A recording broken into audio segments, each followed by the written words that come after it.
This group does not at all agree with my vision of an American society, and various possible responses were available. And of the people in this group who were given this statement, these are the percentage who agreed with it relative to various groups. 7.6% of Americans said that Jews do not at all agree with their vision of an American society. 12.5% recent immigrants. 13.5% conservative Christians. 20% thought Hispanics did not agree with their vision of U.S. society. Homosexuals. 22.6% Muslims. 26.3%. And capping in the peak of the Himalayas, atheists at almost 40%.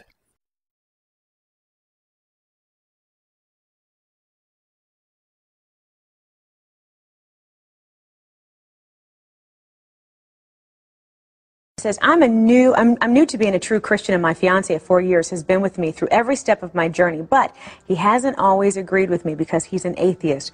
What I think we need is a good middle ground. How do you think we can interact with each other peacefully when it comes to spiritual matters? Ronnie, I hate to tell you this, and I'm sure this is a nice guy, and you like him a lot, but the Bible says, what fellowship has Christ with Belial? There is no fellowship between an atheist and somebody who's a believer in God. I don't know what kind of relationship you've got, whether you're getting intimate with one another or whether you're just moving toward marriage or what you plan, but I hate to tell you, you've got to go find somebody else.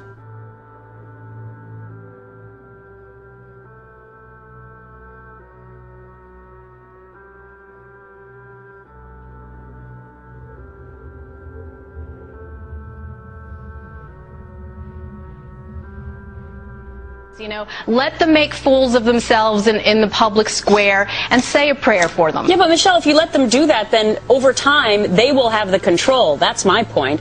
If you don't stand up and fight for it, it might just disappear. I'm talking about Christianity. Yeah, that's true. But I think there's also, you know, an alternate view, which is you treat these people like trolls.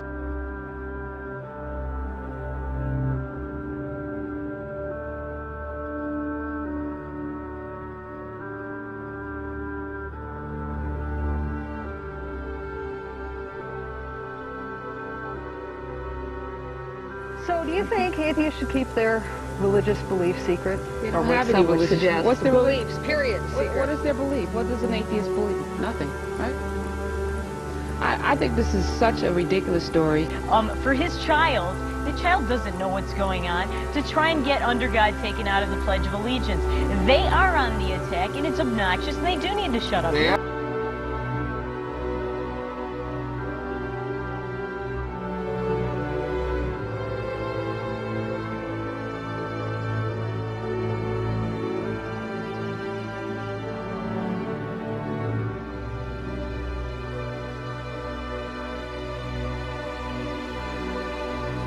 Nicole says, once she said she was an atheist. Your relationship with the other kids changed. Yeah.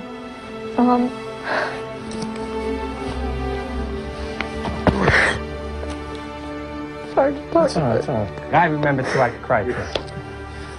And I don't like that. It's just Students called her names, she says. You know, they would call me devil worshiper. I'd walk down halls, people would laugh at me. They would look at me really weird and stare me down. Then she says teachers joined in. What would they say? This is a Christian country, and if you don't like it, get out. When the kids hear a teacher say when she goes to the bathroom, I hate that girl, what are you telling the kids at the school? That's a gang, man. Religious gang.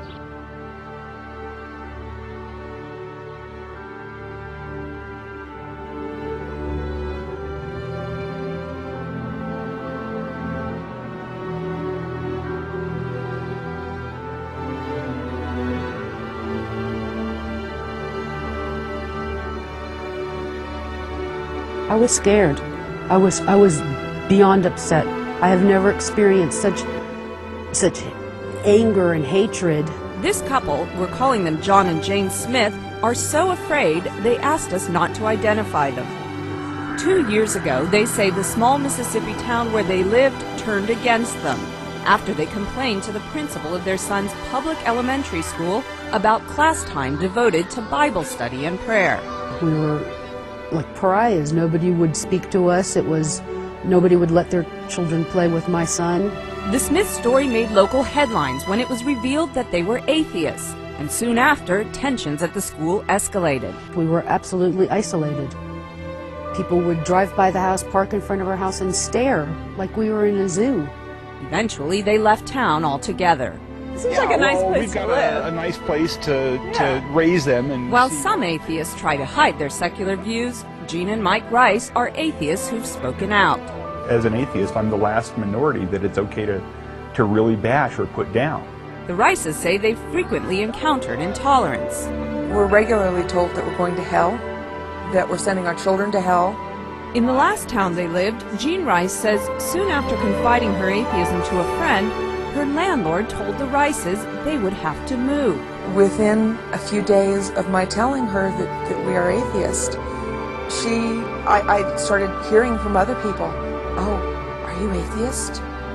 And it was quite shocking. And within a few weeks, our landlord gave us notice. A recent study by the University of Minnesota found that atheists are the least trusted minority group in the United States and are less accepted than other marginalized groups, including Muslims and homosexuals.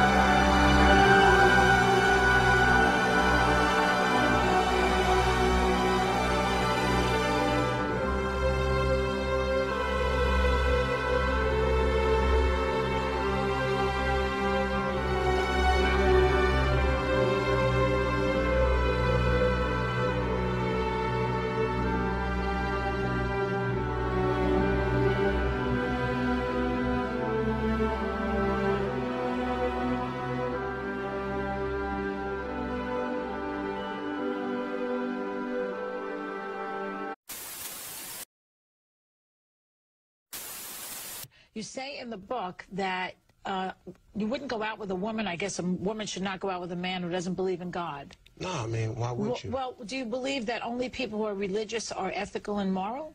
No, I just believe if you don't believe in God, then where's your moral barometer?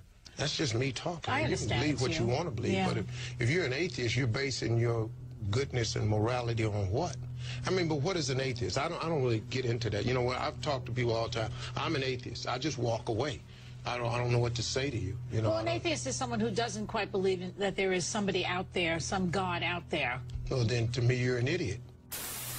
Believers view atheists as untrustworthy, as rapists, incredibly, Lewis. This is an unbelievable new study done by Gallup, and we always trust Gallup, Lewis, that religious people distrust the world's estimated 500 million atheists as much as they distrust rapists. It's incredible.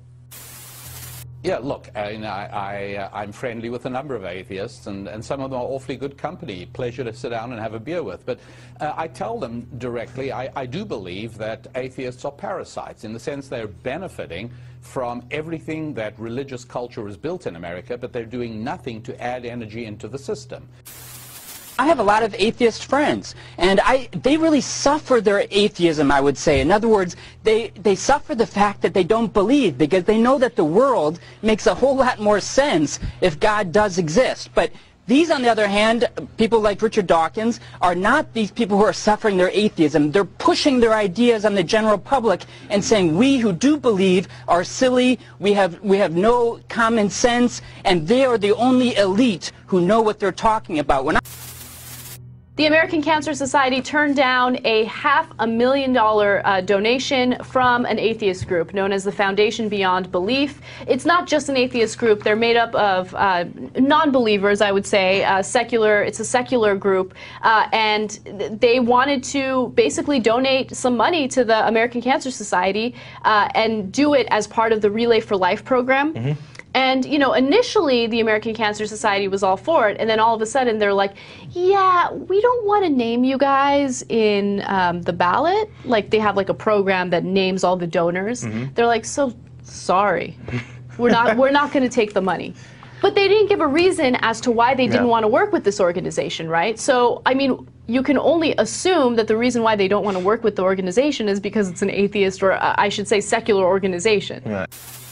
Moderating that debate in our Washington studio was one of the most challenging yet rewarding things I've ever done in my broadcasting career. Two highly articulate, intelligent men really getting at the core of life's issues. What stuck out to all of us who on the crew, and me included, was how at peace Douglas Wilson was and what a man of joy he was versus, frankly, Christopher Hitchens was a cranky, impatient, and sad human being.